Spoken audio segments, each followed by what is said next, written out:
muchas gracias por asistir a este encuentro que organizamos desde el colectivo Contracultura. Muchas gracias a Carlos y a Joaquín por acompañarnos. Desde nuestra asociación entendemos que la cultura es una herramienta fundamental para la transformación social, para generar diversidad y para la conciencia crítica. Por eso nos gusta y nos encanta fomentar este tipo de encuentros. Queremos que no sea un encuentro en el que solo hable Carlos, en el que solo hable Joaquín, sino que también participéis vosotros, preguntéis y establezcamos un diálogo que seguro que va a ser más entretenido y más enriquecedor. Joaquín Recio, que está aquí a la derecha, pero no... Os aseguro que está a vuestra izquierda. Qué confundido eres tú. Es un escritor, activista cultural, coordinador de la cooperativa Atrapasueños, que ahora cumple 20 años realizando actividad cultural, produciendo libros, música, espectáculos, incluso algunos documentales que en 2018 estuvo con un documental de Lo posible, lo necesario sobre Marcelino Camacho, y ahora también tiene otro proyecto que nos ha estado comentando en el almuerzo, súper interesante, que seguro que traeremos también a Puente Genil cuando comience. Y nos acompaña Carlos Bardén, que seguro que lo conocéis. Decir Bardén es decir cine. Tiene una familia que está muy vinculada al mundo del cine, vinculada también al compromiso. Pilar Bardén, su hermano Javier, su tío Juan Antonio, y hoy Carlos nos va a traer una faceta suya que a lo mejor, o al menos yo tampoco es de las que más conocía, que es su faceta como escritor, también como historiador, que he podido comprobar en el encuentro con él, que también es historiador y amante de la historia, y nos trae una novela que se llama Mongo Blanco, que es una novela de aventura, pero que tiene un telón de fondo sobre el esclavismo, el negocio esclavista. Cuando pensamos en la palabra esclavitud, a todos en el imaginario colectivo nos viene a la cabeza pues la Grecia clásica o la Grecia romana, aquellas películas como Espartaco, ¿no? de esclavitud, o nos viene también ese esclavismo negro de los Estados Unidos, del sur de los Estados Unidos, de esos grandes campos de algodón. Yo creo, os aseguro que cuando terminemos el acto y cuando leáis la novela, esta concesión no va a estar exactamente igual en vuestra forma de pensar. Sin más, hablará Joaquín, después le daremos la palabra a Carlos y después, pues eso, establecer un diálogo, que podáis preguntar lo que consideréis, y seguro que esperamos que os guste el encuentro. Gracias por estar, Joaquín. Te cedo la palabra. Buenas a todas y a todos. La verdad que estamos muy agradecidos, tanto Carlos como yo, de estar en Puente Genil, un sitio peculiar, donde la cultura es importante y donde incluso hay un colectivo que se llama Contracultura, pero está a favor de la cultura. Simplemente es un título que le pusieron, un lema, un nombre, para hablar precisamente de esa cultura necesaria que va contra lo que dice el mercado, que tenemos que ver, degustar, escuchar y sentir. Yo creo que hemos venido a escuchar a Carlos y entonces mi intervención va a ser breve, pero sí quería empezar, además de agradeciendo a este colectivo, incluso al ayuntamiento que nos ha cedido esta biblioteca, hay que ser cortés, pero es verdad que han cedido este espacio, Contracultura se lo ha trabajado y tenemos un salón lleno de gente voluntariosa, buena, gente buena soy, ¿verdad?, que ha venido aquí a escuchar una presentación de un libro. Eso significa que partimos de una situación muy propicia para que esta tarde sea una tarde maravillosa y una tarde encantadora, no solamente porque Carlos sea una persona que nos atrape, porque lo conocemos seguramente por mucho, no solamente por la televisión o por el cine, sino también por su actividad en Facebook o en diferentes medios de comunicación, entonces nos cae agradable. También yo creo que aquí hay una predisposición, no solamente por Carlos, por este autor que hemos traído, sino porque aquí hay gente que ama la literatura. Y yo creo que lo que voy a intervenir, de lo que voy a hablar, es precisamente de la gente que amamos la literatura. Porque es importante amar la literatura. Cuando se habla de la novela de Carlos, se le pone cierto cliché que está bien, porque al fin y al cabo el mercado manda y al final la novela le tienen que poner una faja que pone novela de aventura. Yo ya en la presentación que le hice en Conil difería un poco de esa visión etiquetada de la literatura tal como la entiende Carlos y sobre todo tal como la muestra Carlos en esta obra, en Mongo Blanco. Voy a hablar entonces de Mongo Blanco y lo que considero yo que es Mongo Blanco respecto a la literatura actual. Si vosotros veis la literatura histórica, esa novela histórica que se hace referencia muchas veces, incluso a la novela de Carlos se le llama novela histórica, incluso hasta en una jornada de novela histórica en Jaén, es decir, se le puede atribuir ese apelativo, se le puede poner ese adjetivo de novela histórica a Mongo Blanco, pues sería posible. ¿Por qué? Porque tiene toda una fundamentación histórica, porque es riguroso, porque ha investigado muchísimo, muchos años de trabajo, su licenciatura, su pasión en la historia, y se nota y transpira Mongo Blanco en esas más de 500 páginas, transpira precisamente la historia. Entonces sí puede ser una novela histórica, la podemos etiquetar como novela histórica, ciertamente. Pero yo os decía antes que las etiquetas pueden ser un problema, porque cuando se pone etiqueta es porque están marcando a alguien lo que tenemos que disfrutar o lo que tenemos que leer. Y ciertamente la novela de Carlos, lo que yo vengo a decir es que es una novela muy, muy total, en estado puro. No solamente hay historia, también hay aventura, como decía Javier María, es una buena novela de aventura para la actualidad que hay. Ciertamente de aventuras podría ser casi toda la literatura que viéramos, porque siempre hay cosas que suceden, incluso el thriller tiene también algo de aventura, e incluso cualquier cosa que podamos entender como literatura puede tener ciertamente aventura. Pero hay aventuras muy especiales también en esta novela.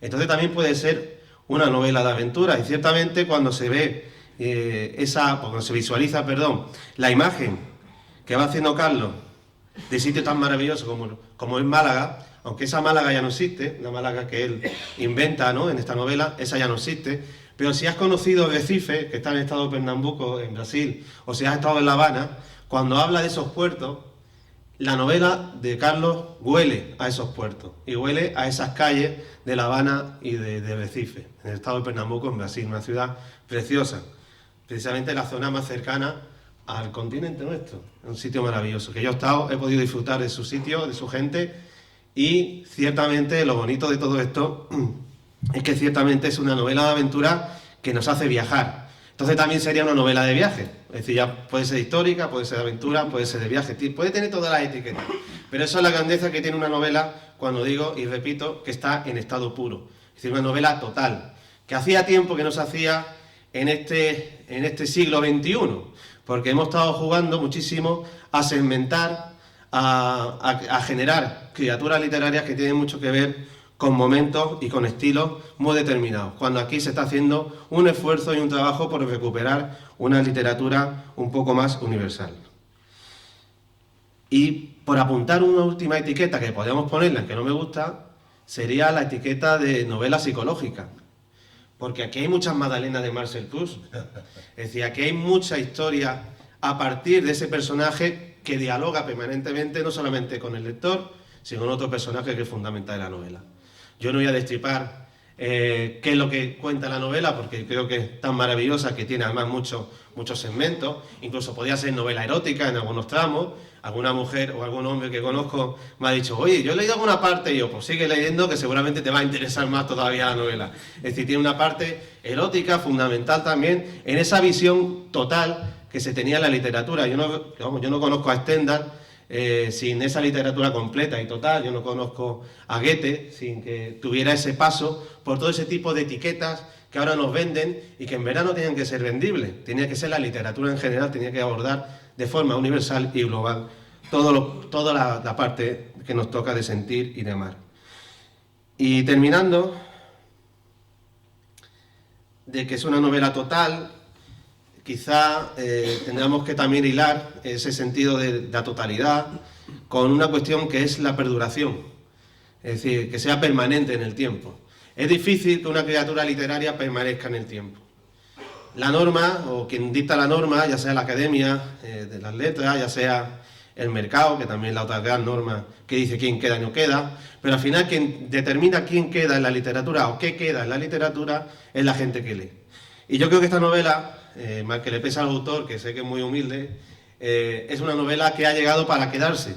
Para quedarse no solamente en nuestros corazones, en nuestra forma de ver la vida, en nuestra forma de entender la esclavitud, que va a cambiar muchísimo, en la forma de ver la historia de España, que también nos va a cambiar muchísimo, sino también en la visión que vamos a tener de qué libro te leíste, que te impactó. Oye, pues yo tengo un Mongo Blanco que me encantó y disfruté y lo tengo ahí y se lo quiero dejar a mi vecina. Eso ya está pasando en el sentido que la gente ha descubierto una literatura total, no marcada por el mercado. Ahí está la libertad del autor de hacer lo que le ha dado la gana, de hacer una literatura en la que puede compendiar toda su sabiduría, todo lo que sabe hacer y hacernos reflexionar y sentir sobre toda esa diversidad de cosas que he apuntado antes. Entonces, lo que toca decir, por terminar, es que como amamos la literatura, como decíamos al principio, como amamos la literatura, yo creo que esta novela ha llegado para quedarse. Entonces pido una larga vida a Mongo Blanco, porque va a ser lo que seguramente vamos a disfrutar muchísimo en estos días después de comprarlo. Así que disfruten de Mongo Blanco y sobre todo de Carlos Bardén. El compañero me ha destripado parte de mi primer truco de magia, porque ya el libro va muy bien, el libro está en su 5ª edición, pronto entrará en la 6ª, es un libro que, como dice Joaquín, escapa a las etiquetas y está teniendo una recepción muy buena de público, de crítica, porque yo creo que es un libro que trasciende géneros y que lo que ha conseguido es sorprender a los lectores, a las lectoras, descubrirles algo que nosotros normalmente no sabíamos. Y entonces, yo siempre suelo empezar las presentaciones, que ya he hecho muchas, preguntando una cosa. A ver, si yo os digo negros y esclavos, ¿en qué pensáis? Pensáis en algodón, pensáis en Kunta Kinte, en el sur de los Estados Unidos. Simplemente, y luego vamos a desarrollar este concepto, pensad que al mismo tiempo que esas plantaciones de algodón que todos tenemos en la cabeza, que hemos visto en las series, que hemos visto en películas, que hemos leído, de igual tamaño que esas plantaciones, igualmente dotadas de esclavos, igualmente ferozmente tratados, eran los grandes cañaverales de azúcar de Cuba y Puerto Rico, los ingenios de azúcar. Y esos eran todos propiedad de esclavistas españoles y surtidos por negreros españoles, como Pedro Blanco. Yo creo que a veces esto es una novela, tiene mucho de información histórica, pero es literatura. Entonces yo, como creo mucho en el valor de la palabra, me gusta empezar leyendo algo que creo que nos sitúa un poco a todos en el mundo de este negrero malagueño, Pedro Blanco Fernández de Traba, un personaje que existió y que yo he novelado.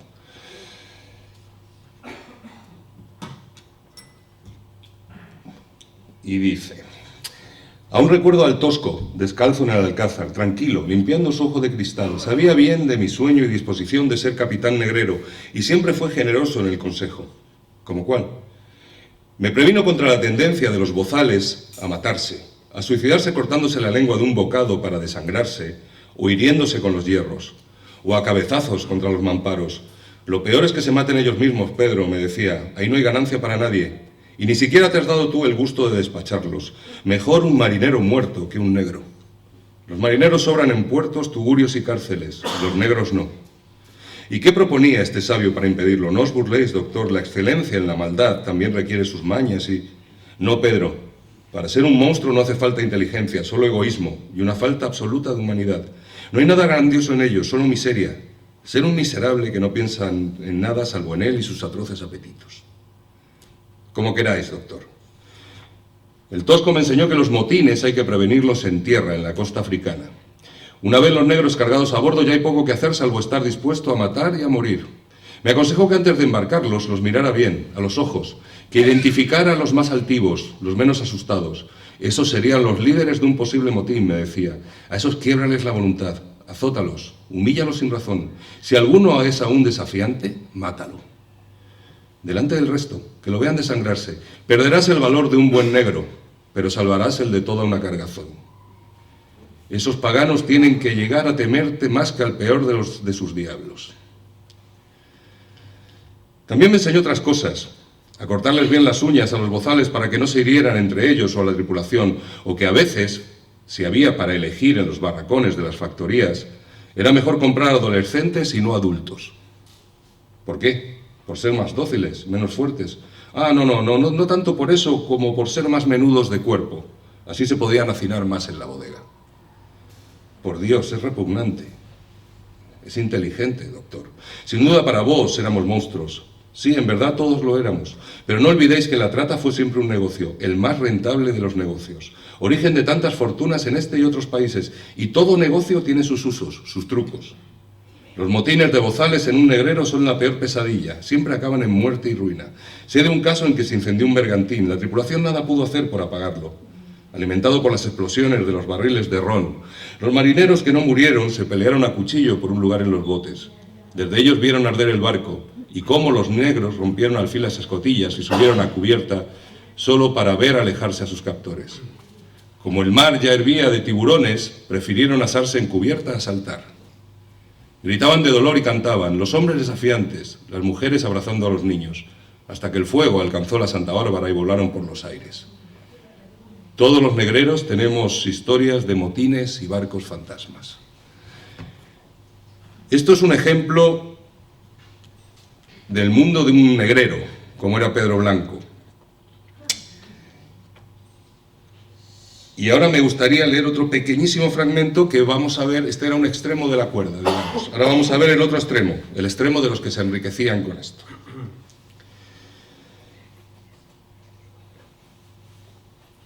Por fin llegó el capitán general Ricafort, nos saludó. Ahora estamos en La Habana, mediados del siglo XIX. Por fin llegó el capitán general Ricafort, nos saludó y sin muchas ceremonias alguien le preguntó si era cierto que volverían del exilio los abolicionistas. Lo es, señores, volverán los liberales castigados y entre ellos muchos independentistas y abolicionistas. En un gesto de la reina gobernadora más hacia sus nuevos aliados en la metrópoli que hacia la propia isla. Se alzó un gran murmullo y Ricafort movió las manos pidiendo silencio. Luego empezó a tranquilizarnos. Tranquilos, señores. La corona y sus representantes en Cuba somos muy conscientes de la realidad. Así empezó y muchos respiramos aliviados. ¿Por qué? Porque nosotros éramos la realidad, doctor.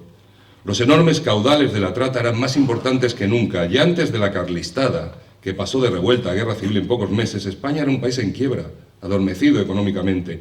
La enorme riqueza que generaba el azúcar, gracias a los esclavos, no podía ser absorbida más que en parte por los mercados y circuitos financieros de la metrópoli.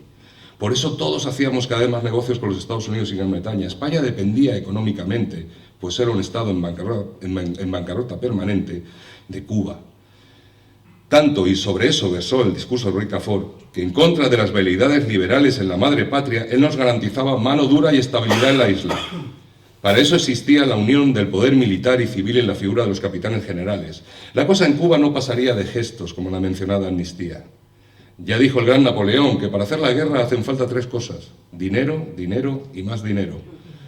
Con la Carlistada, Corona y Gobierno pasaron a depender aún más fiscalmente de la colonia. El déficit del erario no hizo sino reforzar nuestro poder en Cuba, dejándola fuera de cualquier veleidad liberal en lo económico y lo político. Repitió que la corona era muy consciente de nuestra importancia, la de los negreros, la de la oligarquía esclavista, y no pensaba interferir en la buena marcha de nuestros negocios. Aplaudimos y don Joaquín habló por todos de manera muy sentida. Era un gran orador. Dijo que era triste que tanta riqueza como creaba la trata de esclavos en nada aprovechara el desarrollo de España y su sufrido pueblo. Que el dinero es un ser vivo, el más vivo de todos, un pez que en España se ahogaría por falta de agua. Que necesitaba los ríos profundos de Londres y Nueva York para multiplicarse. Que lo único que necesitábamos los negreros cubanos de la madre patria es que siguieran dejándonos a nosotros cuidar de nuestros negocios. Y que a cambio seríamos más que generosos con el esfuerzo bélico, con la reina regente María Cristina y sus nobles funcionarios. O sea, que ofreció sobornos así, a la cara. Bueno, nada que ya no se hiciera, pero sí, fue más lejos. Ofreció llanamente parte del negocio a la regente y a las autoridades. Fue en esa época cuando María Cristina de Borbón se asoció con varios traficantes de esclavos e ingenios de azúcar.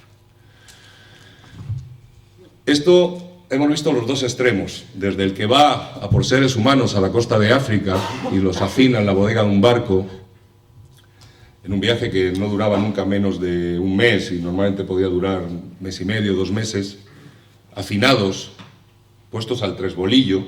Al tresbolillo quiere decir, la imagen para que la entendáis, como los arenques en las cajas o las sardinas en las latas, cabeza contra pies, porque así cabían más.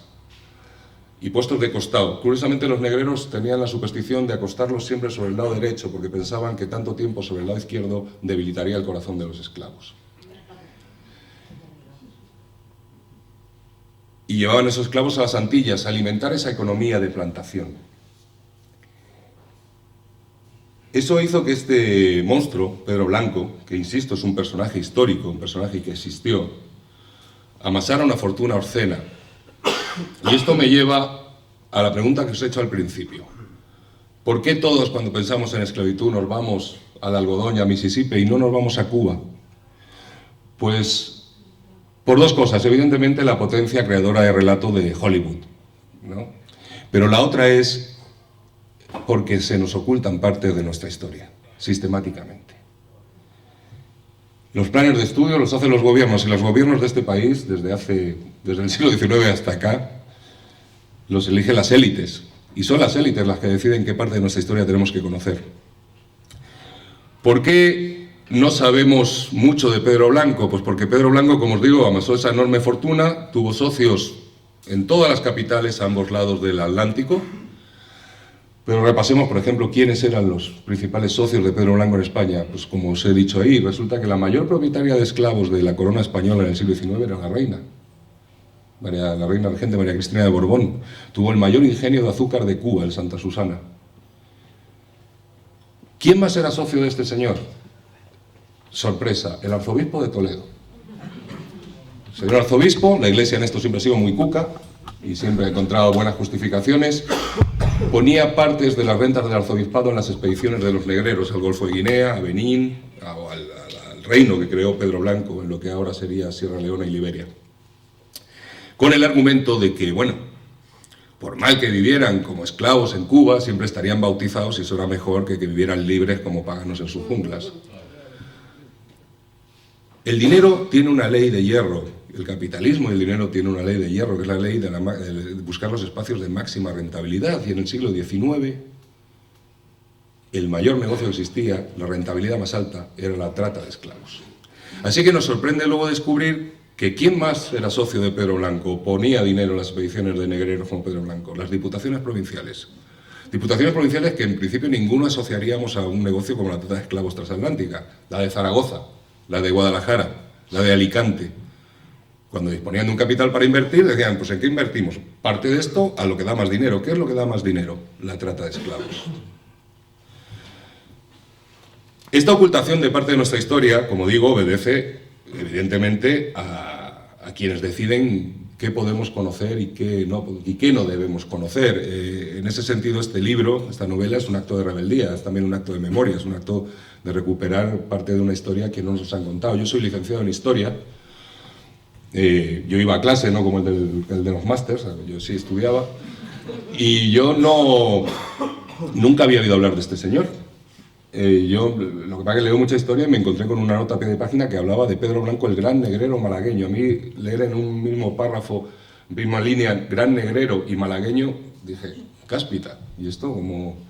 o caracolas, esto como es que yo no sé nada de este recorcholis, cómo es que yo no sé nada de este señor. Y entonces me pongo a investigar y descubro, pues, quiénes eran los socios de este señor. Al final esto tiene que ver con una cosa, yo creo que la buena literatura, y bueno, está mal que yo lo diga, pero yo creo que es un buen libro, siempre es un espejo de la realidad que conocemos. Esto entronca con otra cosa, volviendo al tema de la historia que nos dejan conocer y la que nos ocultan sistemáticamente. Yo siempre me pongo el mismo ejemplo, yo tengo 56 años, yo nunca pude estudiar en el colegio la Guerra Civil Española al franquismo. Nunca llegábamos, siempre se acababa el curso antes. Y yo, que era un chaval curioso, yo le decía a los profesores, algunos de ellos muy buenos profesores, yo les decía, oiga, pero esto de la Guerra Civil debe tener su importancia, ¿no?, en la historia de España, ¿no? Sería como para echarle un ojo. No nos da tiempo. En cambio, de Amadeo de Saboya, yo creo que sé más que su familia. O sea, yo he estudiado la Amadeo de Saboya y Cánovas y Sagasta, vamos, todos los años de mi vida. Así que me costó llegar a la universidad, poder estudiar la Guerra Civil, poder estudiar el franquismo y poder estudiar otras partes de nuestra historia que se nos oculta. Como digo, este libro es un acto de rebeldía ante eso. Ante un hecho que es que no se nos cuenta parte de nuestra historia, porque el origen de muchas por no decir todas las grandes fortunas familiares, muchos de los grandes títulos, algunas instituciones de este país, está en la trata de esclavos. El origen de las grandes fortunas y de las grandes oligarquías de este país está, y es perfectamente rastreable, en dos cataclismos morales e históricos. Uno es la trata de esclavos del 19 y el franquismo. Entonces yo creo que todo lo que sea escribir sobre eso, generar debate sobre eso, ponerlo sobre eso, es un acto de recuperación de memoria. Y os sorprenderá cuando leáis la novela, y luego abriremos, espero que abramos un interesante coloquio sobre esto y responderé a vuestras preguntas, todavía lo muy siglo XIX que somos. Hay un hilo negro que nunca se ha cortado entre las oligarquías que se enriquecieron con los esclavos en el XIX y el IBEX 35. Entonces, datos curiosos que a la gente les llama la atención. Yo no sé si recordáis a Artur Mas, el presidente de la Generalitat, cuando le hicieron presidente, lo primero que hizo fue colgar en su despacho del Palau un timón de barco. O sea, se supone que el tipo estaba orgulloso de lo que... O sea, una cosa que él decía, pensaba que era bonito para decorar su despacho. Ese timón era el timón del barco negrero de su tatarabuelo, Joan el Pigat Mas, Joan el Pecoso Mas, que según los propios negreros era un capitán negrero muy brutal, así que debía ser una pieza importante, el tatarabuelo de Mas. La Bolsa de Barcelona se crea en esta época para escapar del control de la Bolsa de Madrid, para rentabilizar y mover el dinero de los negreros cubanos. El Eixample, si habéis estado en Barcelona, esa zona tan bonita de Barcelona, el Eixample, bueno, el Eixample no es más que la inversión o el blanqueamiento en bienes inmuebles del dinero de la trata cubana. Se inicia con eso. Eugeni Güell, el padre Joan Güell, el mecenas de Gaudí, era un negrero en Cuba. Los hermanos Pastor, fundadores de la banca Pastor, eran negreros en Cuba. La trata recorría, determinaba y conformaba todas las relaciones sociales, económicas y políticas de España en el siglo XIX.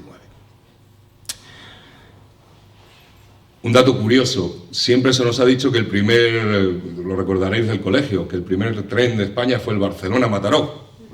No, pues no fue el primero, porque Cuba no era una colonia stricto sensu, era parte de la corona, tenían representación en cortes y tal.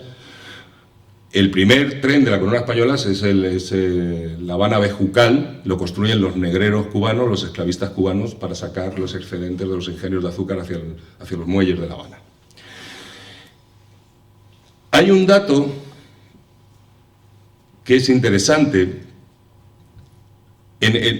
Detrás de un libro siempre hay muchas influencias, muchas inspiraciones, muchas cosas que te llevan a escribir. En este libro hay una inspiración muy clara que viene de un libro que yo recomiendo que leáis si no lo habéis leído, que es un libro de la filósofa judía alemana Hannah Arendt, que se llama Eichmann en Jerusalén, es sobre el juicio que hicieron a un jefe de las SS después de la Segunda Guerra Mundial, lo capturaron y lo juzgaron en Jerusalén, donde ella acuñó un concepto que está muy presente en la génesis de este libro y en su escritura, que es la banalidad del mal. ¿Qué quiero decir con esto? Hannah Arendt explica, resumiendo, que tú no puedes perpetrar una atrocidad contra millones de personas sin la participación y la complicidad de millones de personas, entre comillas, normales. Pedro Blanco, por supuesto, era un monstruo en el sentido ortodoxo de la palabra, era una mala persona, pero era un monstruo fascinante, era un tipo muy brillante, era un tipo muy culto, era un tipo un verdadero aventurero. Este se fue a África y creó un reino de terror allí y era un gran navegante, era un gran marino, era un tipo muy conectado a los avances técnicos de su época. Y era un tipo que era muy bueno en lo que hacía. El problema es que lo que hacía era una atrocidad, era tratar con seres humanos.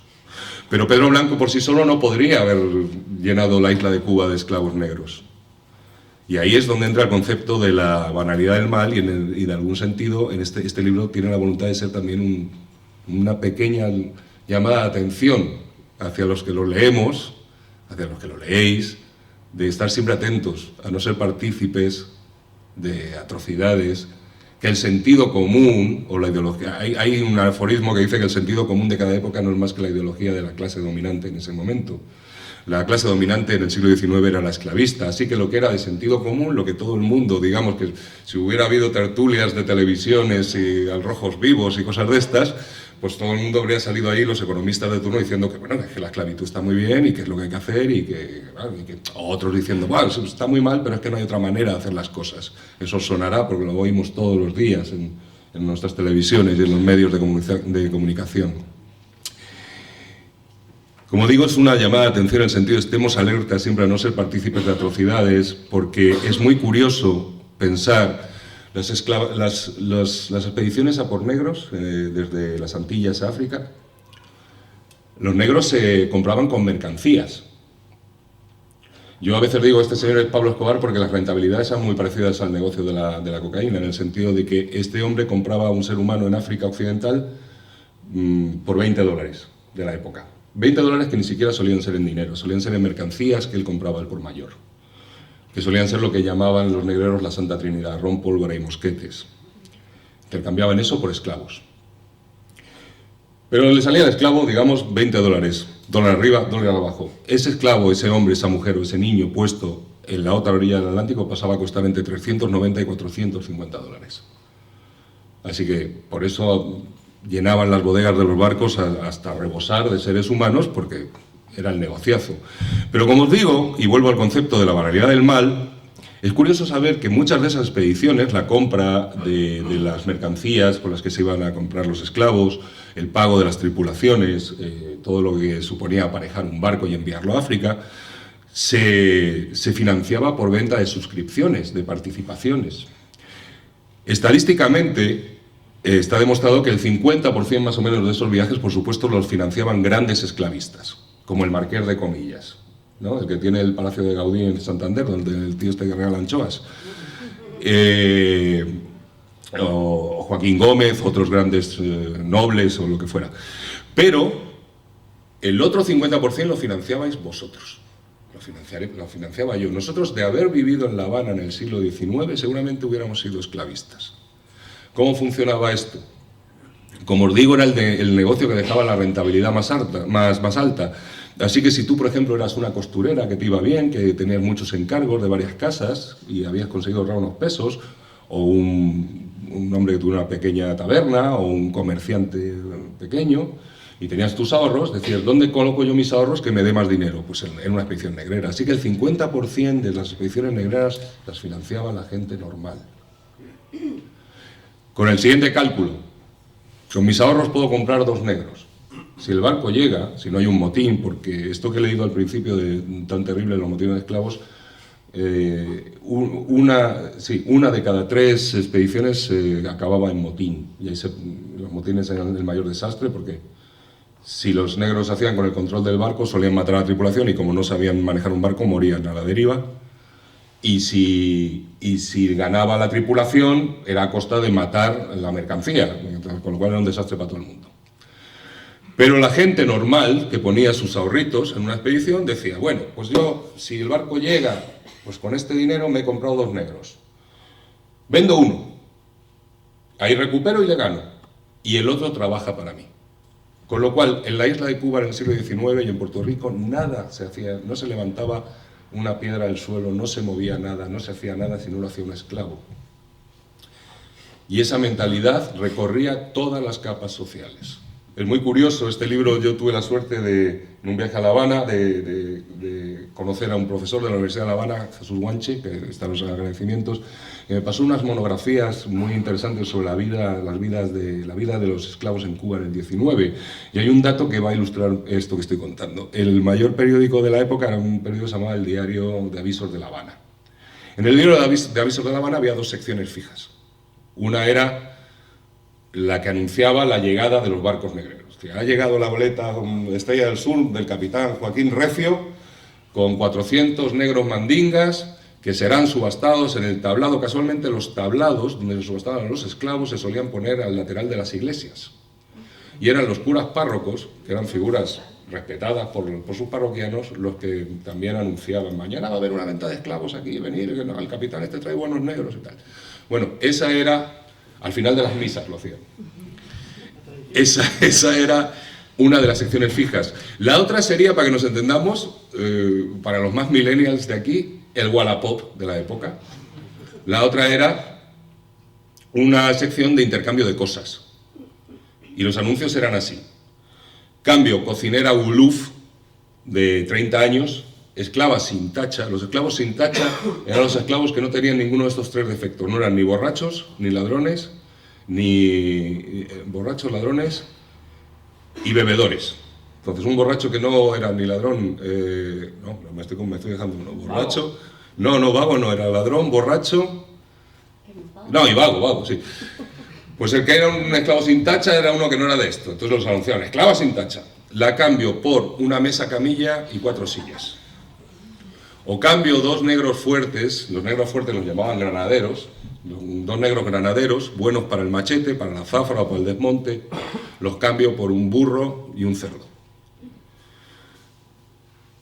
Esto nos da una instantánea exacta de cuál era la mentalidad de la gente de la época. Si tú tenías un negro, el negro era una cosa, y tú la podías cambiar por otras cosas, y era tuyo, y podías hacer con él lo que quisieras.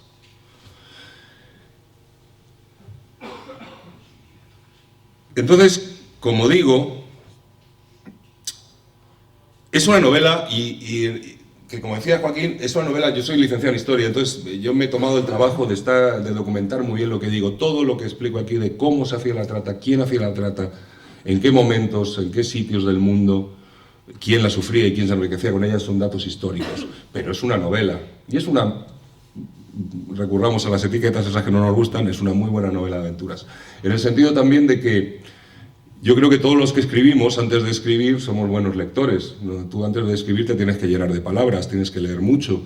Y yo he sido un niño que era lector febril del género de aventuras, de Salgari, Stevenson, luego ya pasas a Melville, a Conrad y todas estas cosas, ¿no?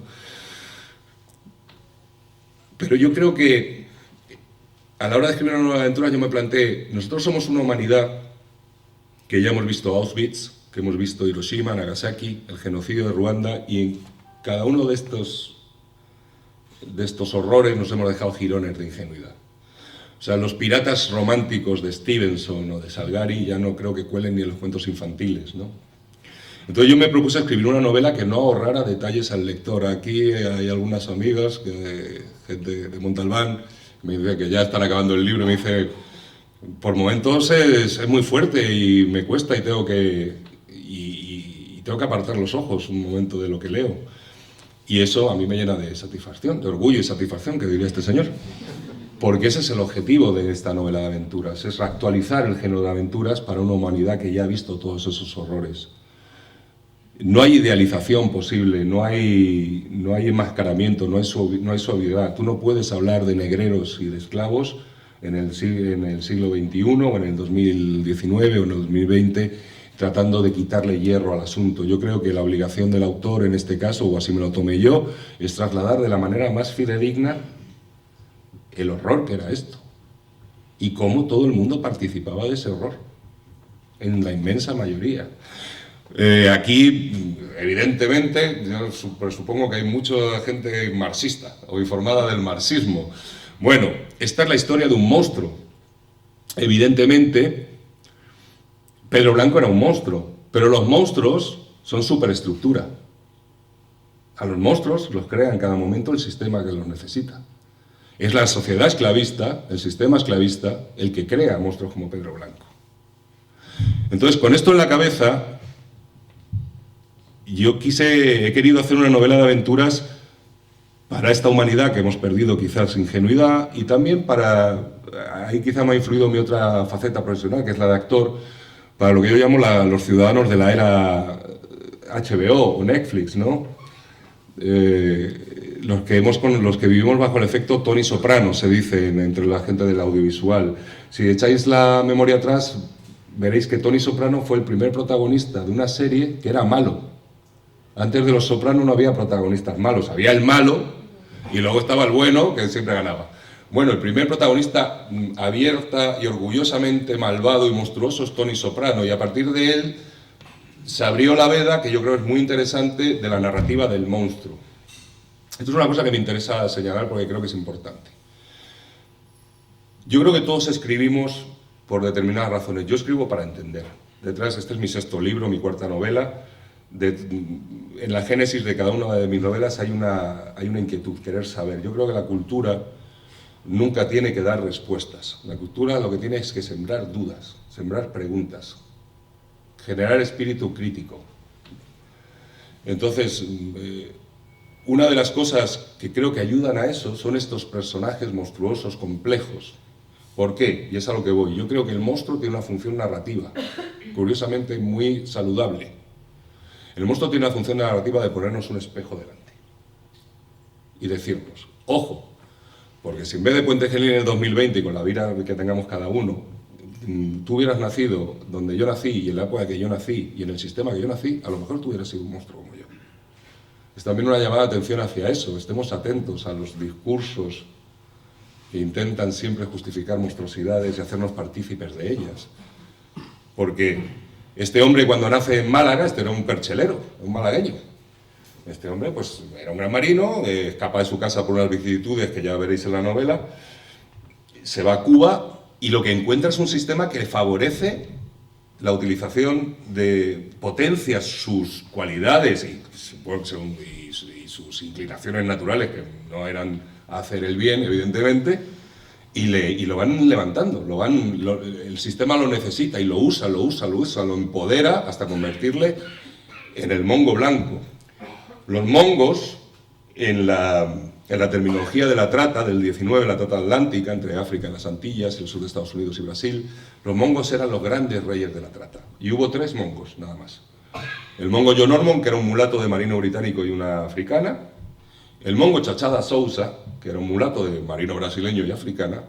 Y el mongo blanco, que era este muchacho de Málaga, que aprendió de los otros 2 todas las mañas del oficio y luego los superó y los desplazó y acabó destruyéndolos.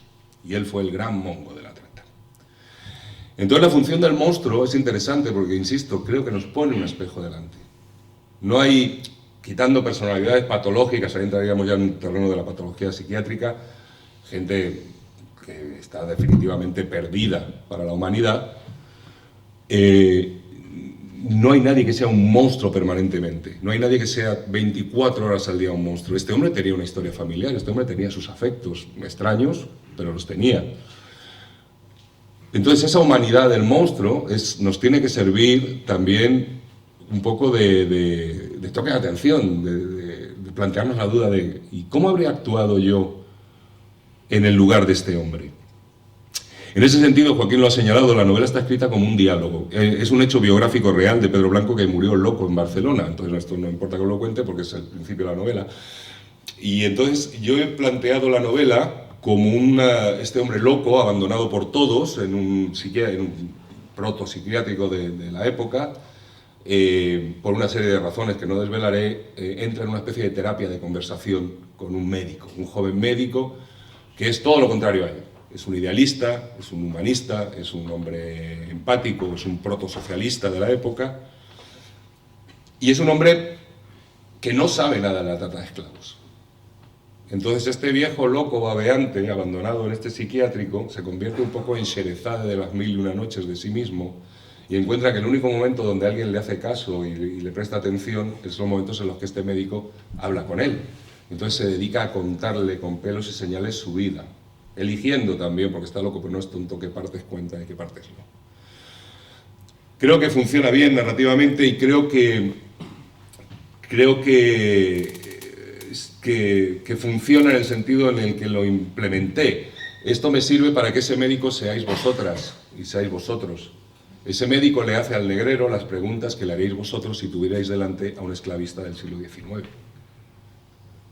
Y de esa manera vamos desgranando hacia atrás la vida de este hombre y los episodios que la conformaron, que la vida real del tipo ya era increíble, pero bueno, yo me he encargado, insisto, es una novela, me he encargado de acentuarlos y por eso creo que es una novela que, pese a sus 620 páginas, que son no 500, son 620, la gente pues se la devora. Lo cual me reafirma también una teoría personal que tiene que ver con la teoría de la relatividad. Hay libros de 110 páginas que no te los acabas nunca, pues son muy malos. y hay libros de 620 que se te hacen cortos. Este es uno de ellos. Como hay cortos que duran 15 minutos y se te hacen eternos, y hay películas de 2 horas que te dices, pero ya se ha acabado. Bueno, pues eso. Las cosas no hay que medirlas al peso, hay que medirlas por la profundidad y por lo que te va a dar. Es una novela que yo creo que es compleja, es exigente con el lector, con la lectora, pero creo que a cambio también da mucho. Y en ese sentido vuelvo a la literatura. Yo creo que cualquier cosa que tenga una mínima calidad narrativa trasciende los géneros. Es una novela de aventuras, sí, es una novela histórica también, pero es muy buena literatura y la recorren temas vertebrales de la gran literatura, como es la memoria, cómo construimos nuestra memoria personal y colectiva, siempre a posteriori, la locura, y a fin de cuentas, y era la pregunta que a mí me lleva a la inquietud, intentar comprender lo que me lleva a escribirlo, el ejercicio del mal absoluto. Y esto me lleva a otra reflexión. La definición canónica de un esclavo es alguien que no tiene ningún derecho. O sea, si hiciéramos un baremo de 0 a 10, 0 derechos, ese es el esclavo. 10 derechos sería el hombre libre, realizado, social, laboral y personalmente. Vivimos en una época en la que estamos viendo retroceder nuestros derechos. Y por eso también es un libro, como os digo, lleva desde mayo publicado, va por la 5ª edición, y en esta época de relación permanente, y espero que con vosotros también pase, con las lectoras y con los lectores a través de redes sociales, la gente se sorprende, me dice, es que leo cosas aquí que es que me parece que estás hablando de ahora mismo. Digo, bueno, es que esa es otra de los temas de la novela. Yo suelo recurrir a, no sé si os acordáis del colegio Lavoisier, que decía, la energía no se destruye ni desaparece, la energía se transforma. Bueno, la esclavitud ni se ha destruido ni ha desaparecido, solo se ha transformado. En el momento que en ese baremo 0 a 10 nos acerquemos cada vez más al 0 y perdamos derechos laborales, derechos sociales, derechos políticos, derechos civiles, nos aproximamos a lo que era un esclavo. Y contra eso hay que rebelarse, evidentemente. Entonces está bien conocer la historia, saber de dónde venimos, saber quiénes son los que llevan 200 años dando por culo, perdón por la expresión, y siguen haciéndolo, y tener el bagaje teórico y los conocimientos para enfrentar esas realidades y poder tener un planteamiento crítico hacia ellas, ¿no? Y la novela en ese sentido yo creo que ofrece bastante. Es una novela, como digo, feroz. Yo siempre suelo dedicarla, pongo unas palabritas y siempre suelo poner feroz travesía. Es una novela descarnada, es una novela muy sensorial. Yo siempre en las presentaciones digo siempre, es que me repito mucho en las presentaciones, pero digo lo mismo, yo hay cosas que hago bien como escritor y hay cosas que hago mal. Las que hago mal no os las voy a decir, esas quedan para mí. Pero una cosa que hago bien es que soy un escritor muy sensorial. En el sentido que, como decía Joaquín, esta es una novela en la que vais a palpar, vais a oler, vais a saborear. Y los sabores y los olores de esta historia son muy fuertes. Un detalle que llama la atención, hablando de la sensorialidad, por ejemplo, los barcos negreros. Los barcos negreros se distinguían de cualquier otro barco por 2 cosas. Una, porque tenían lo que se llamaba una cubierta corrida. Si imagináis, visualizáis un barco de vela, un bergantín, 3 palos, el palo de mesana, mayor, trinquete, y estos castillitos que había, que daban acceso a los entrepuentes y tal, en los barcos veleros. Entonces hemos visto maquetas de barcos. En los negreros no había ninguna superestructura en la cubierta. ¿Por qué? Porque los negros en este viaje, para que no se murieran y para que no se propagaran enfermedades, los aireaban, los sacaban a cubierta cada tantos días, cuando las condiciones lo permitían. Y ese era el momento crítico, ese era siempre el momento en que estallaba el motín. Entonces los barcos negreros se distinguían de otros barcos porque tenían cubierta corrida para, cuando tú sacabas a los negros, poder ametrallarlos mejor desde la proa y desde la popa, que no tuvieran lugar donde refugiarse. Pero los barcos negreros también se distinguían por otra cosa, que era el aroma de la trata. Los barcos estaban hechos de roble, Y entonces estos barcos, cuando un barco negrero llegaba a puerto, si el viento venía del mar, aunque viniera sin carga, aunque viniera vacío, toda la gente sabía que iba a entrar un negrero en puerto por el hedor.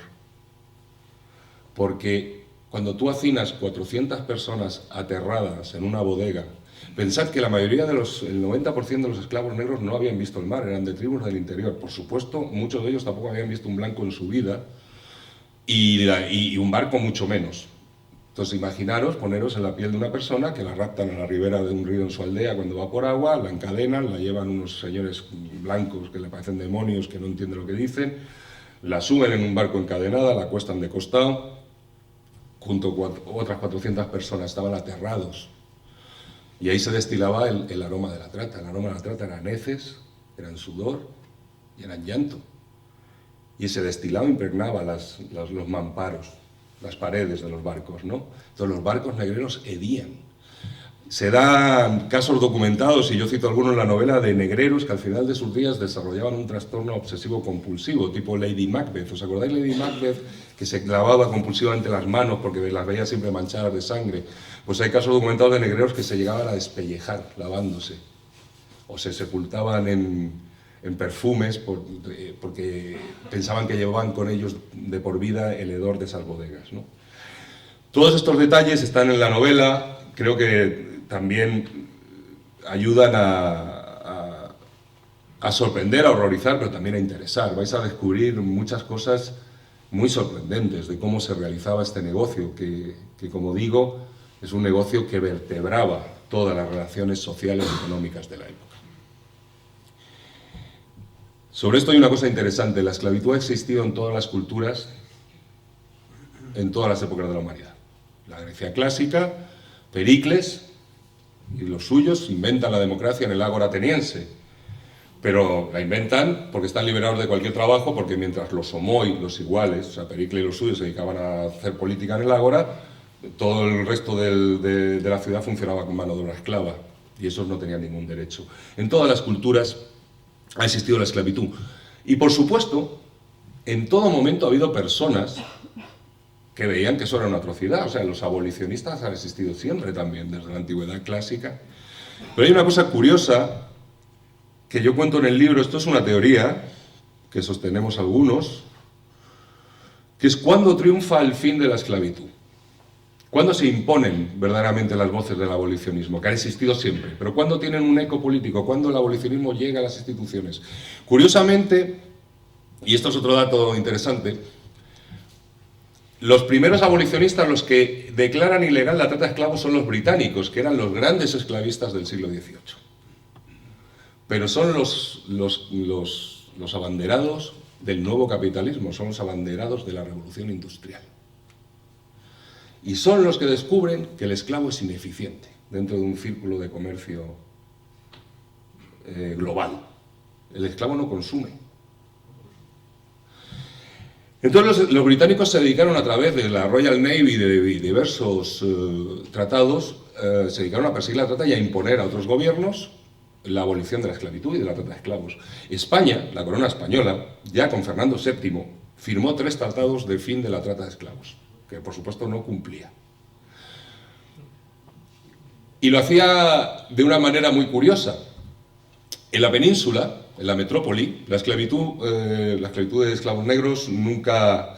Todos habéis oído hablar de estas cofradías de esclavos negros de la Sevilla del siglo XVI y estas cosas, pero siempre fue una cosa muy marginal, muy tangencial. El esclavo negro era sobre todo un esclavo, un artículo de lujo, de servicio doméstico. No existían enormes extensiones de tierra cultivadas, para eso ya tenían a los labriegos de aquí, no les hacían falta los negros, ¿no?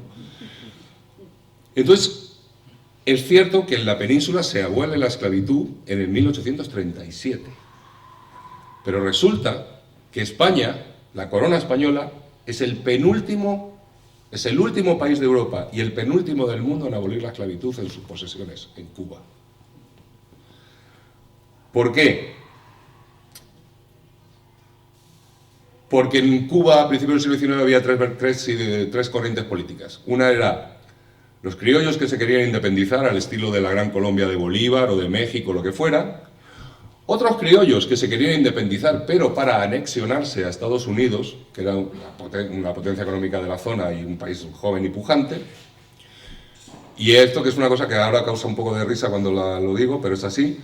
Había luego el partido de los españolistas, de los que querían permanecer en la corona a cualquier costa, a cualquier precio, no querían para nada la separación de Cuba de España, querían la unión de Cuba con España a cualquier precio, que eran la oligarquía esclavista, con vínculos con la corona, que curiosamente se llamaban el Partido Catalán. Nos demuestra que, al final, para muchos la patria siempre es el dinero, ¿no?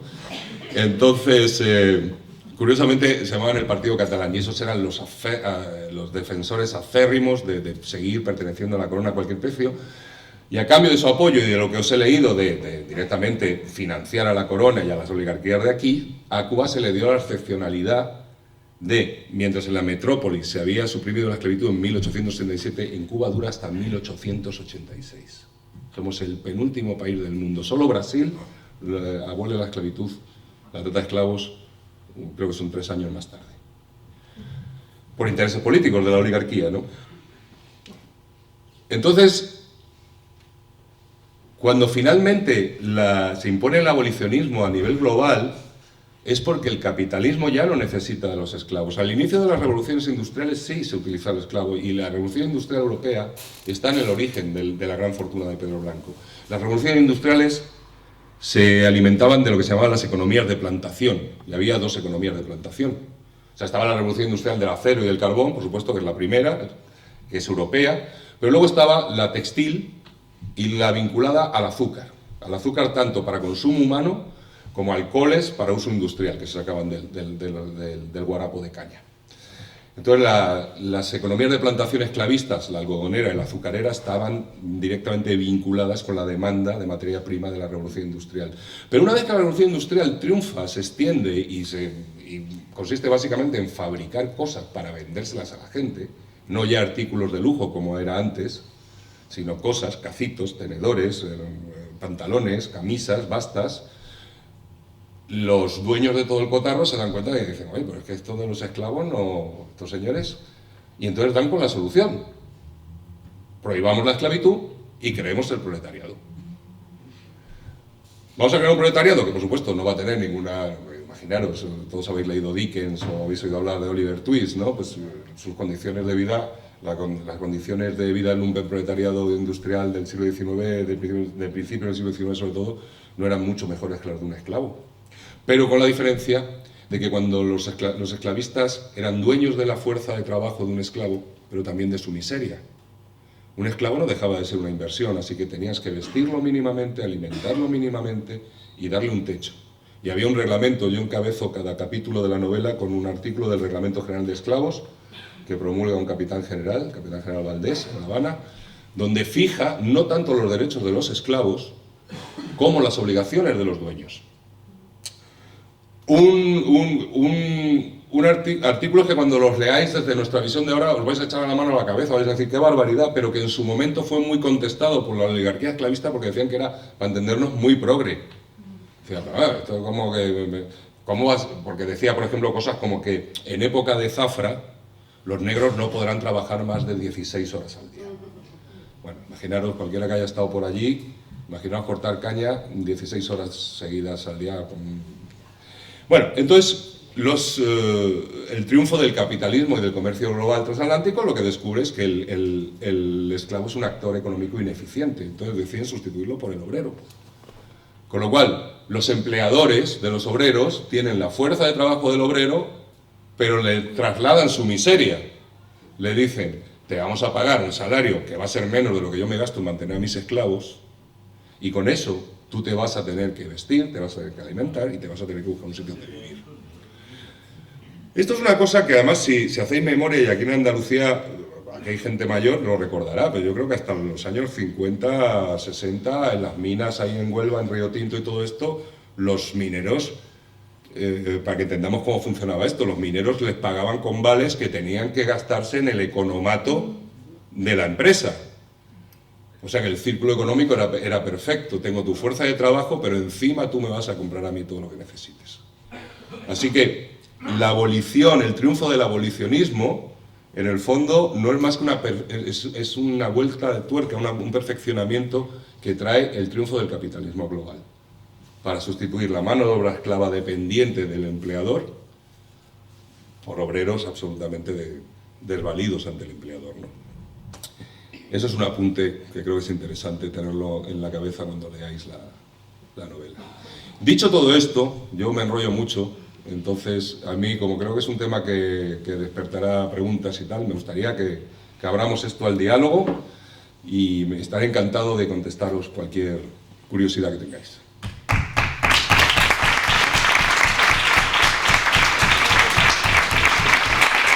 Gracias. Yo quería hacer una pregunta. Aquí.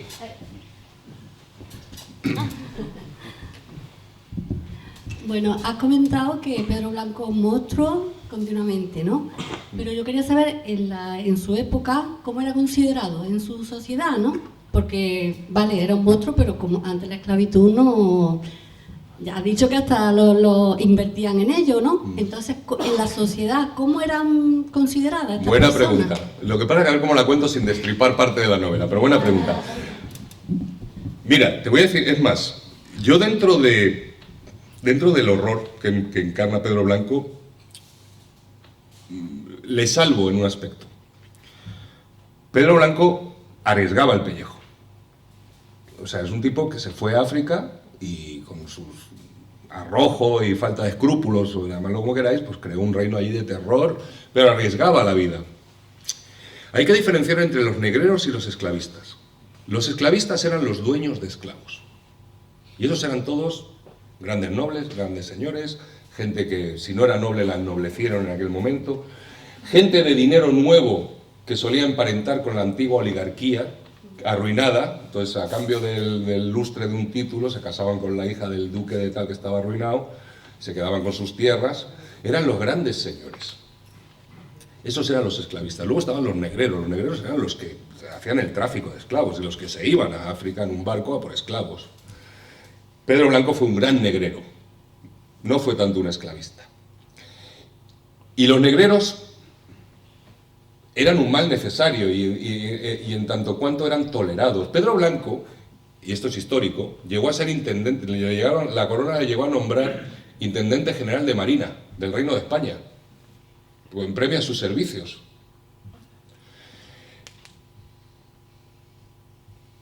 Es que claro, aquí yo ya me tendría que meter a contar. Pero vamos, digamos que curiosamente, y es una cosa que se repite en nuestra sociedad, en cualquier época, estos monstruos necesarios hay un momento que se convierten en incómodos. Y la gente que se enriqueció y que comía en vajillas de oro y que tenía los palacios entelados y los suelos de tarima de caoba, pues bajo esa tela, bajo esa tarima lo que corría era la sangre de los esclavos, pero ellos nunca tocaban a un esclavo. Eso lo hacía Pedrito Blanco. Y entonces, mientras Pedrito Blanco se comportó, pues Pedrito Blanco era tolerado, era admitido en la buena sociedad, nadie le reprochaba mucho lo que hacía. Cuando por una serie de cosas que descubriese la novela dejó de ser tan dócil, pues pasó a... Curiosamente, esos mismos esclavistas lo estigmatizaron de negrero, que es pues, la gran hipocresía siempre de estas élites, ¿no? Mientras tú les seas útil, pues te van a aceptar en sus salones y vas a poder alternar con ellos. En el momento que te pongas un poco farruco, pues te ponen en tu sitio y te dicen, hermano, no te confundas, que tú no eres pata negra. Entonces, en ese sentido también es una novela un poco canónica en el sentido de que es el nacimiento, auge y caída de un monstruo que al final pues también veremos que es una víctima de su propia monstruosidad, ¿no? Porque, como digo, había que diferenciar mucho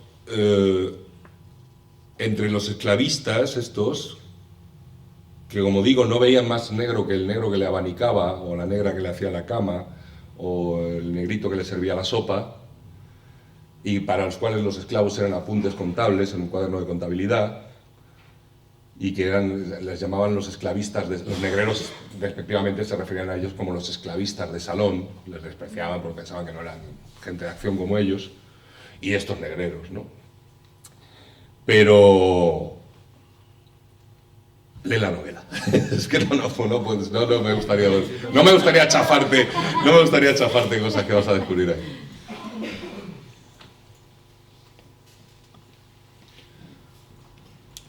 Bueno, aprovecho yo. A mí me gustaría hacerte un par de preguntas.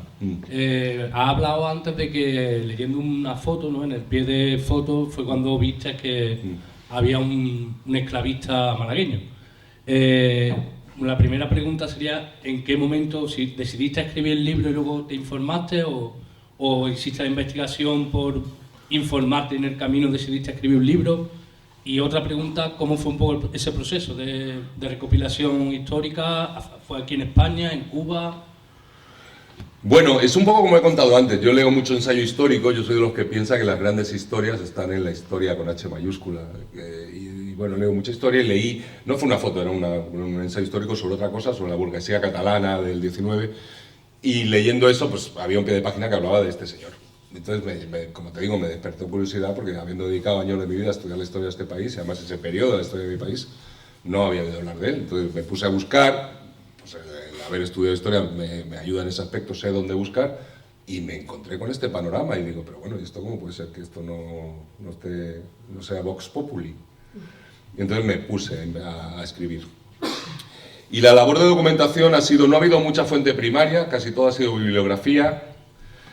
Ha sido muy trabajosa. Yo vengo a decir siempre que este libro a mí me ha llevado 5 años de mi vida, 2 años y medio de documentación y 2 años y medio de redacción, de organizar todo ese cúmulo de datos de una manera que sea amena para el lector, que no se convierta esto en un tocho de un libro de texto de historia, sino que sea una novela apasionante de leer, ¿no? Y también ahí me influye mi otra faceta. Yo con lo que en este país muy poca gente puede vivir de escribir, yo vivo de actuar. Yo con lo que me pago el alquiler es actuando. Y entonces lo iba escribiendo entre rodajes, aquí, allá. Cuando podía me escapé a Cuba, porque sí, ahí quería ir a ver cosas concretas. Tuve la suerte de conocer a este profesor de la Universidad de La Habana, gracias a un amigo del Ministerio de Cultura cubano. Y sí, fueron 5 años, fue muy trabajoso, porque también es verdad que es una novela, no es una novela de la experiencia. Mi novela anterior, a la que he enamorado, que habla del fenómeno del neonazismo y otras cosas, que la escribí 10 años antes que esta, era una novela muy de la experiencia, ¿no? Yo he practicado mucho boxeo, y entonces me he pasado mucho tiempo de mi vida en gimnasio de boxeo y he visto muchos skinhead y muchos chalados de estos, ¿no? Y entonces esa la podía escribir casi de memoria, podía estar tomando un café y podía estar escribiendo, porque era una novela de cosas. Esta cada vez que me ponía a escribir tenía que desplegar cartografía africana, etnografía, sistemas de pesos, distancias y medidas del siglo XIX. Como digo, está muy bien documentada y entonces era trabajoso. Por eso me llevó tanto tiempo.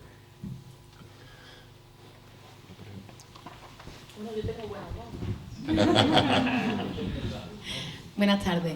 Yo quería hacerle una pregunta a Carlos. Como escritor de esta novela que es sensorial, ¿cómo digiere esa información a la hora de construir ese personaje de Pedro Blanco? De meterte, porque para describir esas escenas, por meterte en la piel de esos esclavos, eso me imagino que también lleva un proceso interno, ¿no? A la hora de... Bueno, como digo, yo entiendo la escritura como un proceso de aprendizaje. Déjame que te conteste de otra manera, verás. Este tío es un monstruo. Yo del ratillo que llevamos aquí juntos, habréis visto que soy una majísima persona. Como muy buena gente, ¿no? Bueno, pues yo siempre interpreto señores que son muy malvados en el cine. Yo siempre hago unos señores que son muy malos. Y entonces a mí, mi experiencia como actor me ayudó a acercarme a este personaje en el sentido de que yo como actor aprendí hace mucho tiempo que si yo no comprendo al malvado que voy a interpretar, va a ser un cliché, va a ser plano, no va a tener aristas, no va a ser interesante. Va a ser un cómic, el malo.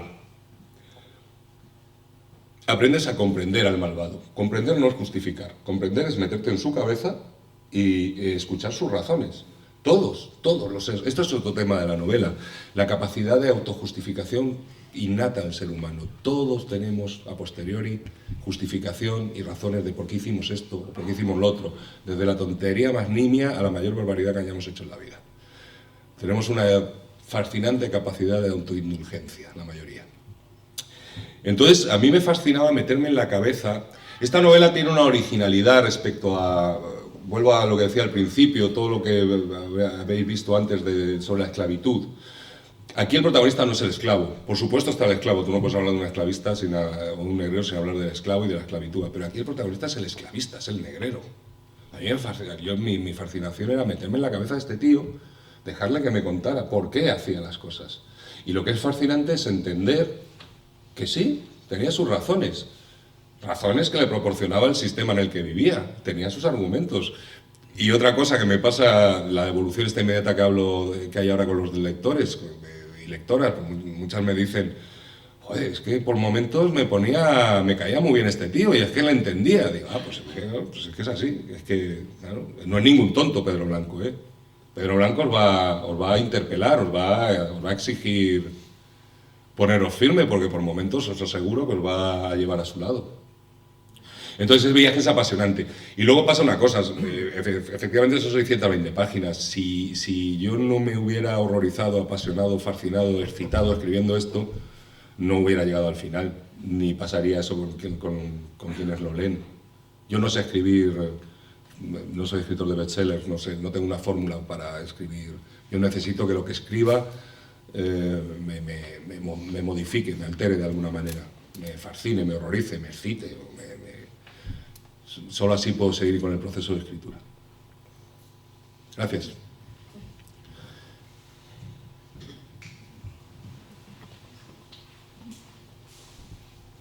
Buenas. Buenas. ¿Qué huella queda todavía de este hombre en Málaga, en su ciudad natal? Pues tiene familiares que a los que yo no pedí permiso para escribir el libro, pero no se han querellado, así que... No, pero él no queda mucho de este hombre. Este hombre huyó muy joven de Málaga por un... Es fascinante, el Pedro Blanco real es un personaje muy atrayente porque tiene hasta 2 y 3 versiones oficiales de su vida absolutamente distintas, ¿no? Entonces yo he elegido para la novela lo que yo creo que le da mayor dramatismo, mayor interés narrativo, ¿no? Pero este hombre huyó por un episodio familiar terrible que no os voy a contar porque pasó, huyó a Málaga muy joven, muy joven. Entonces él no... Luego se presentó, esto es histórico y está en la novela también, este señor luego se presentó a diputado en unas elecciones y perdió, sacó muy pocos votos en Málaga, en su tierra natal. Perdió porque ya estaba en desgracia con Espartero, que era el presidente del Consejo de Ministros, que era como se llamaban entonces los presidentes de gobiernos, Porque este hombre luego tiene una parte fascinante, que también está en la novela, que este tipo que era muy listo llega un momento que se da cuenta de que la esclavitud, la misma esclavitud que le ha enriquecido por las presiones de ingleses, norteamericanos, franceses, que se suman a la persecución de la libertad, no le queda mucho futuro. Entonces el tipo decide pasar de negrero a colonizador, que es cuando le hacen intendente de Marina. Entonces el tipo plantea, no sé si la islita de Fernando Po, que está en el Golfo de Guinea, enfrente de Guinea. Eso era de la corona española, pero hacía como 10 años que los ingleses habían puesto ahí un puesto de la Royal Navy y se habían quedado con la isla por la cara. Entonces este tío consiguió convencer al ministro de Marina y mandar allí unas corbetas que recuperaron Fernando Po para la corona. Entonces el tío como que se pasó durante un periodo pasó a ser gran patriota. Los patriotas, este país siempre ha estado lleno de patriotas. ¿Pero por qué lo hacía? Pues porque el tipo decía, la esclavitud no va a durar mucho más, entonces lo que hay que hacer es inventarse los colonos.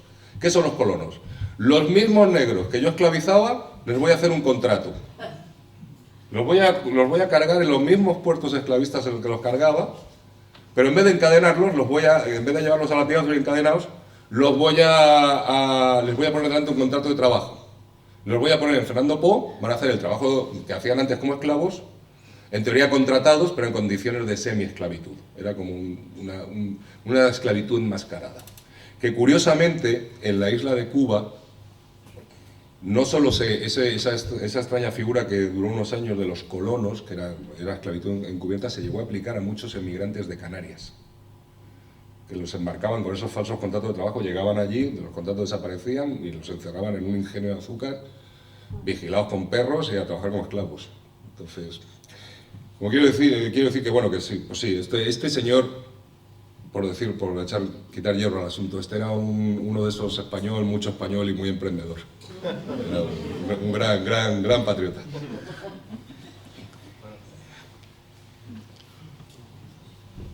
Mira, una pregunta. Si la mayoría de la sociedad cubana estaba a favor del esclavismo, ¿cómo tuvo tanta importancia el movimiento independentista que estaba a favor de abolir la esclavitud? ¿Y cómo tuvo el apoyo de una buena parte de la sociedad cubana? En el 68, cuando empieza el grito de Yara. Bueno, porque todas las independencias latinoamericanas, los criollos, por ejemplo, en Colombia, Venezuela, en Argentina, se abolió la esclavitud con las independencias. ¿Por qué? Porque era una manera de atraer a grandes capas de población a la causa independentista. Ojo, que eso no significa que luego no fueran tratados como esclavos, ¿no? O que no fueran marginados, o en el caso, por ejemplo, en el caso de Argentina y Chile, el gran exterminio de los mapuches es después de la independencia de España. Curiosamente, los mapuches combatieron a favor de la corona española. Era una quizás he exagerado o he dado una imagen porque he hecho de una parte del todo. Los que estaban definitivamente a favor de la esclavitud eran la gran oligarquía cubana, el funcionariado de la isla y la clase blanca media. Porque ellos sí se beneficiaban directamente de... Por supuesto, si tú eras un negro en Cuba no estabas a favor de la esclavitud. Entonces, claro, cuando llega el momento de expansión del grito de Yara y empieza a haber realmente una alternativa independentista seria, los negros se pasan en bloque a la causa independentista.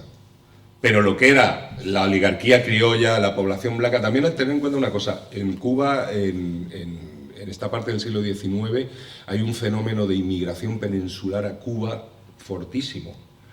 Y el tipo que escapaba de la miseria aquí, en Cuba, por el hecho de ser blanco, ya tenía otro estatus. Que es lo que pasa siempre, ¿no? Es el truco siempre de estas élites, de estas oligarquías, es enfrentar al que tiene poco con el que no tiene nada.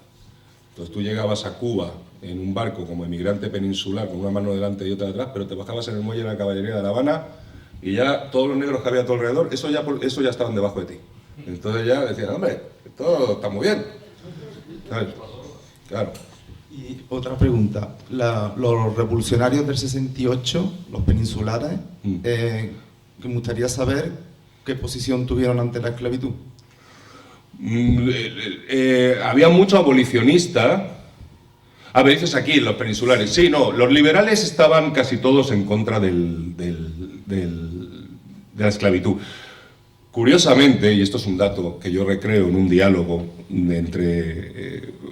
no nos engañemos, la Constitución del 12, la Constitución de Cádiz, la gran Constitución liberal, la Pepa, famosa, glorificada como el no sé qué, no sé cuántos, las libertades, ahí vinieron, al Cádiz sitiado, vinieron diputados de la isla de Cuba a defender, eran diputados esclavistas, liberales, a defender que bajo ningún concepto se instaurara en Cuba la solución virginiana.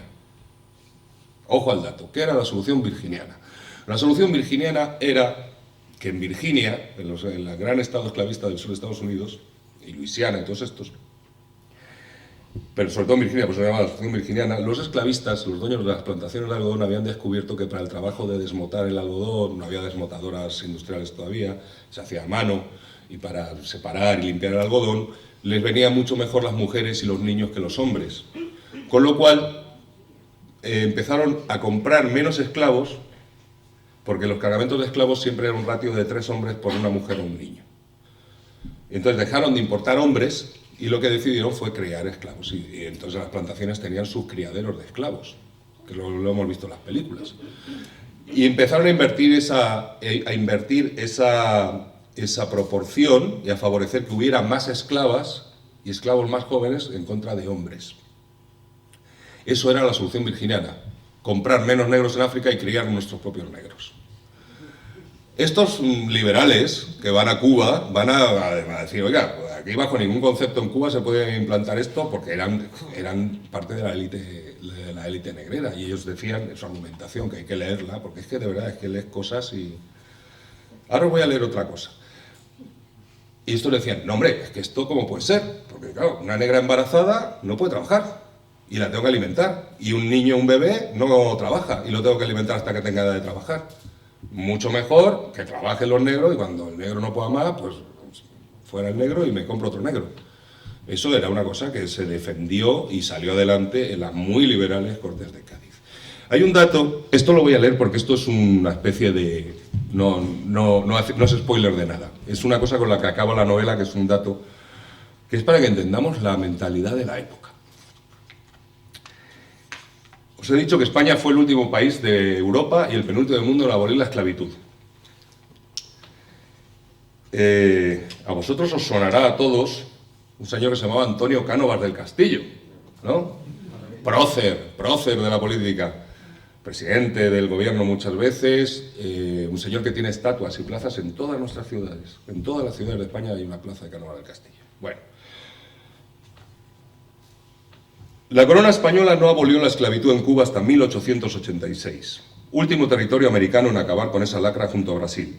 La mantuvo por intereses de la oligarquía y la propia corona, y por no disgustar a la aristocracia y terratenientes cubanos. Todavía 11 años después de esa fecha, el presidente del Consejo de Ministros, Antonio Cánovas del Castillo, decía esto en una entrevista a un periodista francés. Los negros en Cuba son libres. Pueden contratar compromisos, trabajar o no trabajar, y creo que la esclavitud era para ellos mucho mejor que esta libertad que solo han aprovechado para no hacer nada y formar masas de desocupados. Todos quienes conocen a los negros os dirán que en Madagascar, en el Congo, como en Cuba, son perezosos, salvajes, inclinados a actuar mal y que es preciso conducirlos con autoridad y firmeza para obtener algo de ellos. Estos salvajes no tienen otro dueño que sus propios instintos, sus apetitos más primitivos. Cánovas ha pasado a la historia como un gran hombre, un gran político y tiene estatuas en varias ciudades españolas. Así se escribe la historia. O sea,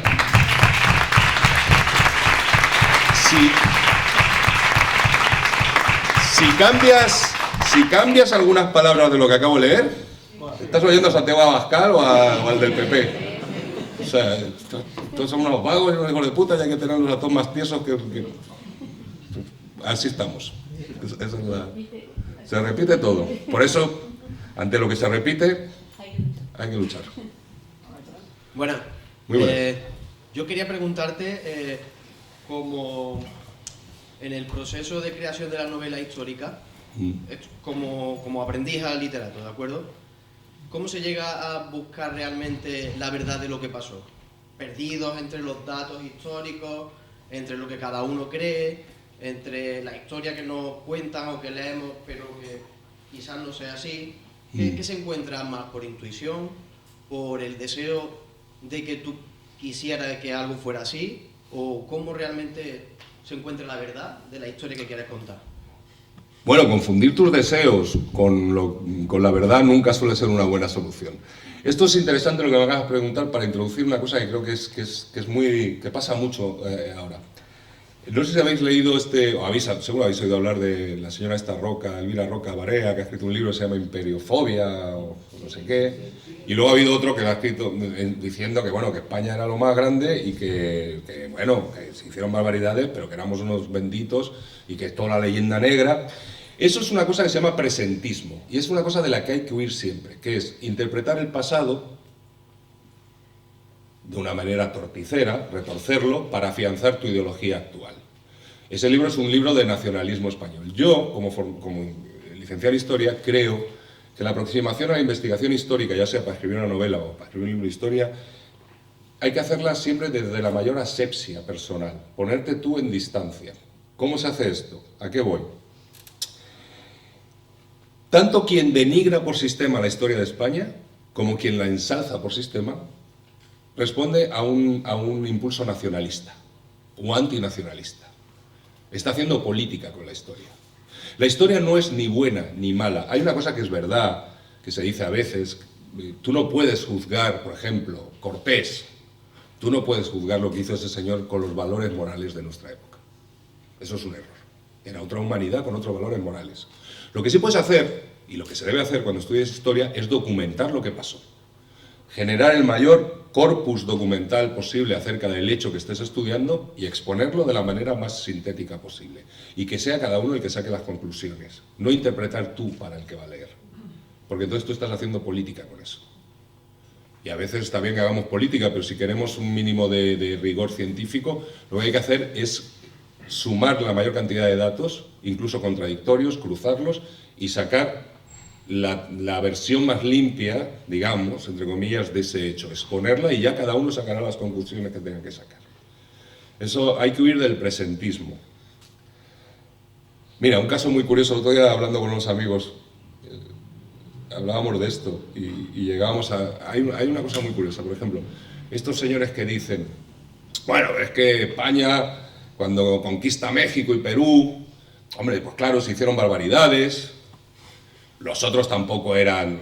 También, ojo, cuidado, yo también critico mucho estos que plantean que allí los que vivían en una especie de paraíso primigenio donde todos eran felices y tocaban la flauta. No, eso era una teocracia dictatorial que sacrificaban seres humanos. O sea, Cortés en realidad cuando llega a México lo que hace es encabezar una guerra civil entre pueblos indígenas.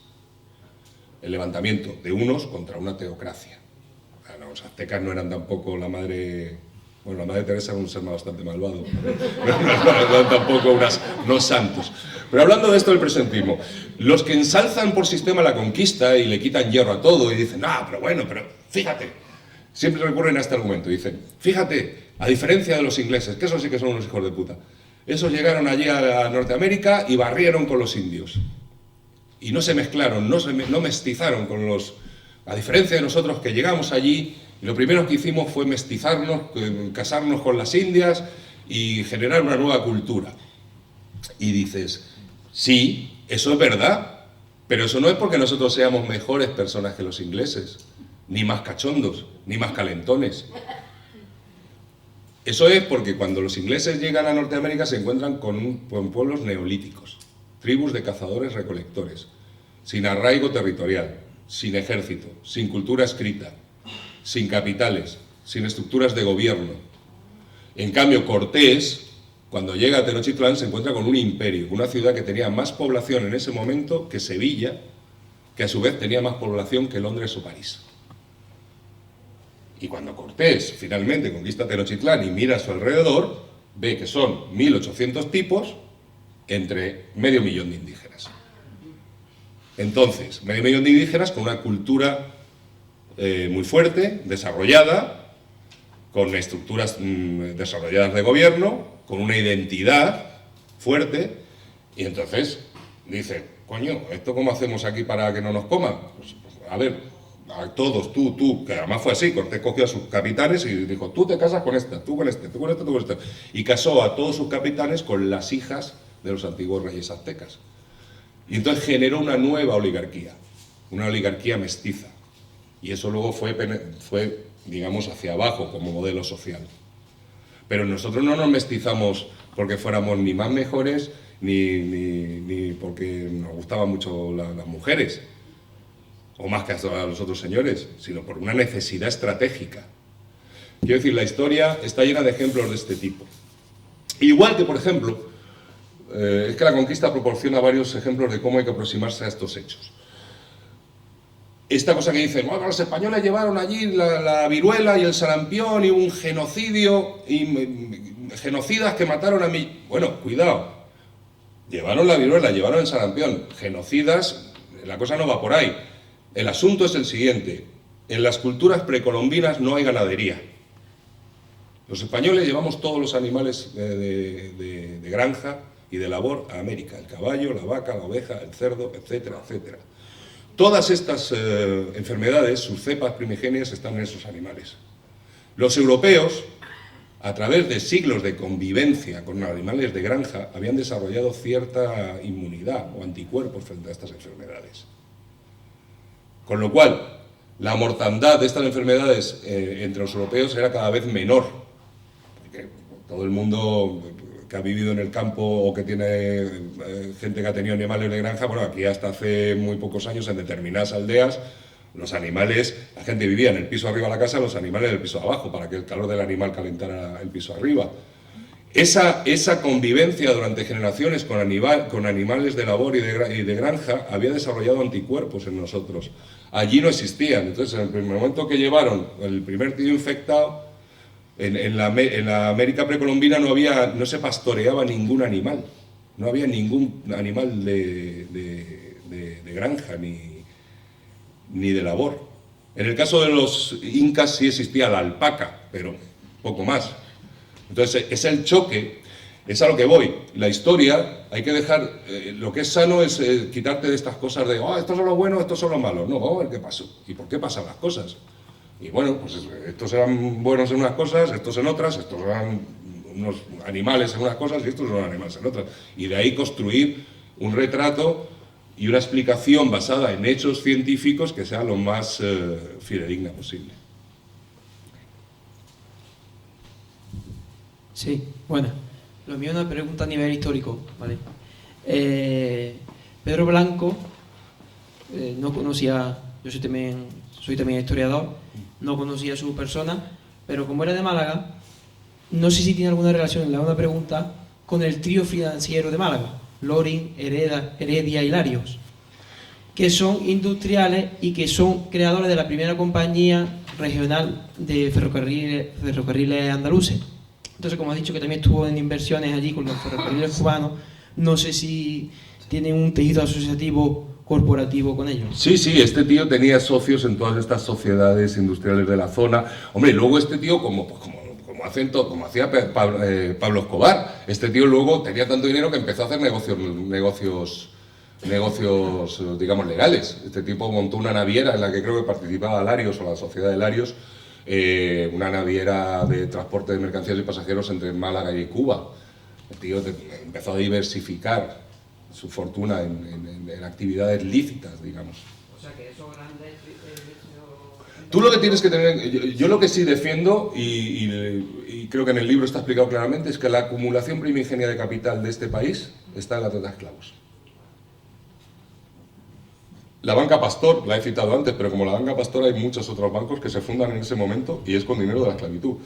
El Eixample de Barcelona es otro ejemplo que te he puesto. Remodelaciones, expansiones urbanísticas se hacen con dinero de la trata. Estos tipos tenían enormes fortunas y evidentemente el dinero parado no renta. Entonces invertían en todo tipo de cosas. El gran dinamizador, el capital dinamizador de las revoluciones industriales españolas, no en su inicio quizá, pero sí en su desarrollo, es la trata de esclavos.